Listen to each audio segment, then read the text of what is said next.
Chapter 36. An hour later, Ellen was still driving through Valley Forge Park, trying to find the sledding hill she remembered. She'd checked her BlackBerry at a few traffic lights on the way, but Amy Martin hadn't emailed yet. The road wound through snow-covered log cabins and lines of black cannons, passing George Washington's nest. Frank Farrow was asking me about it already. Her father gestured to a small cardboard box on top of the TV. That one has some things from your mother, pictures and whatnot. You might want to take it home. Sure, thanks, Ellen said, caught off balance at the notion of Barbara packing her mother into a box. Where's my Thomas the Tank Engine? Will asked, looking around in bewilderment. The toy box that had been tucked in the corner was gone. I got the horse right here, her father answered. He got up, took Will by the hand, and crossed him to a large cardboard box with the top flaps open. Look inside, cowpoke. The gang's all here. My truck! Will dug in the box, pulled out a red truck, and knelt and zoomed it back and forth on the floor, where its hard plastic tires made a satisfyingly rumbling sound. Ellen said, Will, I'm going to talk to Pop in the kitchen. Be right back, pal, her father said, straightening up. And they went into the kitchen, where her father leaned against the counter and faced her.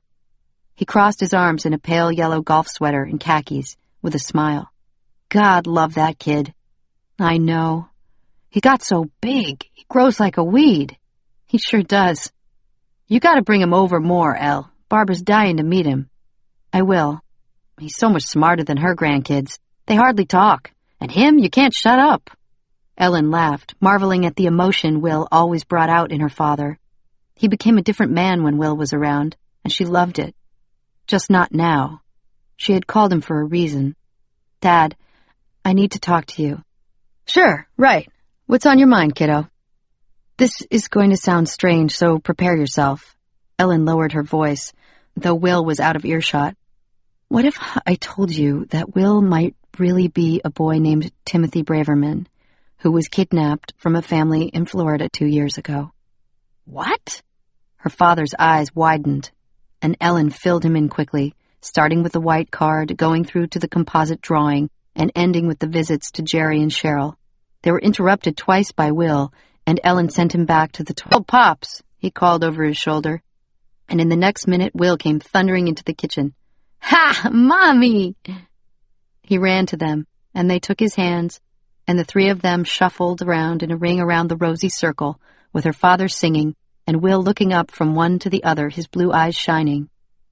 Ellen couldn't sing, because of the sharp ache she felt inside, a sudden pain so palpable that she almost burst into tears, and she wished that her mother were still alive to take Will's hand and dance with them in a circle, all four of them happy and whole, a family again. But it was an impossible wish, and Ellen sent it packing. She looked down at her child with tears in her eyes and all the love in her broken heart. He's ours. Chapter 39. It was late by the time Ellen got Will home, having had dinner at the clubhouse with her father. Will and his repertoire of napkin antics had been the focus of attention during the meal, which had helped her forget about Tim. No, you don't. Ellen hadn't even thought of that. The law doesn't impose responsibility on the citizenry to report crimes that are so speculative in nature. Good. That's not to say that you couldn't voluntarily report your suspicion to the authorities, if you wished. I'm sure there are fingerprints of Timothy Braverman on file, or blood tests that could be done, or DNA analysis that would determine if Will is Timothy. Ron tented his fingers in front of his beard and looked at her directly. Obviously, you're concerned that if you tell the authorities, and you're right, you would lose Will. Ellen couldn't even speak, and Ron didn't wait for an answer. You're also concerned that if you're not right, you'd cause the Bravermans more pain and upset. Ellen hadn't thought of them, but okay. Let's take a hypothetical. Assume for a moment that you're right. Will is Timothy. Ellen hated the very sound of the sentence. Could that even happen? Hypothetically, it's easy, now that I give it some thought. All that is required for a valid adopt back miserably. Ah, wait. Ron's voice softened, transitioning from professor to friend. We were speaking hypothetically. Come back to reality with me for a minute. I was there when you were considering adopting him. Remember when we met back then? Yes, there was, and there still is, no reason in the world to think there was anything wrong with his adoption. But what about the mom with the twisted ovary, the lawyer's suicide? People who can't get pregnant every day. My daughter-in-law, for one. And sadly, lawyers commit suicide. Life happens. So does death. I'm not crazy, Ron.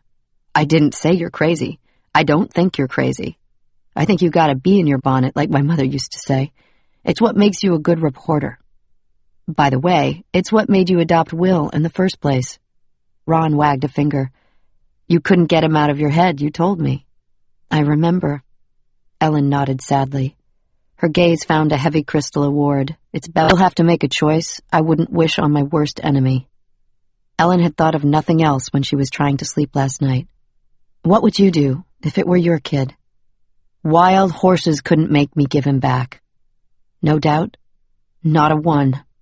Then let me ask you this, counselor. How do you keep something that doesn't belong to you? Ellen heard herself say it out loud, though she hadn't thought of it that way until this moment. Ugh, my. Ron cringed. Excellent question. And how do I explain that to Will when he grows up?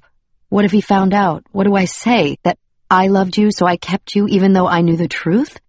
Is that love or just selfishness? Ellen heard the questions pouring out, her heart speaking of its own accord. This is the thing, Ron.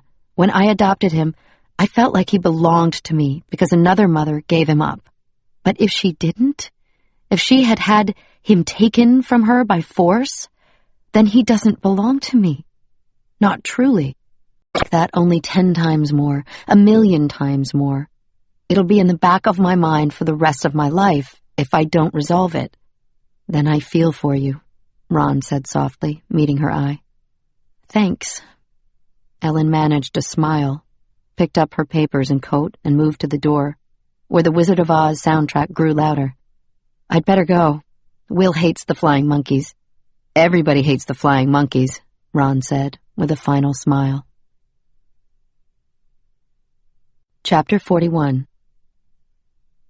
Ellen spent the afternoon in quality time frenzy with Will, building a multicolored castle from Legos, stamping Play-Doh with cookie cutters, and making Boca burgers for dinner together. Will set the table, running back and forth with a squeeze bottle of ketchup and sliced tomatoes, and Ellen felt as if the kitchen were their domestic cocoon, with its soft lighting, warm stove, and chubby housecat curled up on the floor in his tuxedo. I have a surprise dessert for you, Ellen said, but Will flashed her, driving herself crazy, and put the whole thing behind her. She took her BlackBerry from the holster and pressed speed dial C, and Connie picked up. Hey, Elle, how are you? Fine, thanks. I have a huge favor to ask you, Connie. Something big came up at work, and I have to leave town for a few days. Ellen hated lying, but she couldn't risk telling even Connie the truth. Is there any way you can cover for me? Sure. Where are you going? Couple of different places. I'm not sure yet. It's a big story, and I'm sorry, but it can't be helped. Ellen rarely went out of town on business, but she was praying she could sell Connie. She wasn't Don Gleason's daughter for nothing. I'll pay you overtime, whatever it takes. It's that important. Connie hushed her. I never worry about that. I can do it, but we're having people over tomorrow. Can it wait until Monday? Yes, I really appreciate it. I'll pack my toothbrush. See you Monday. Regular time? How many days will it be? God knows. Just a few.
6 years or so?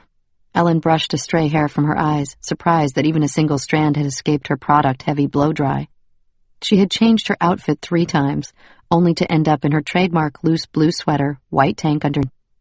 Let me help you. I'd love a house tour. Okay, but it's a short one. Ellen waved awkwardly at the dining room. It was odd, having him in her house, standing so close to her when she wasn't even unconscious. Speaks for itself, huh? And over here's the teeny-tiny kitchen. Very nice. Marcello followed her, looking around, motions aside, and looked past the sign,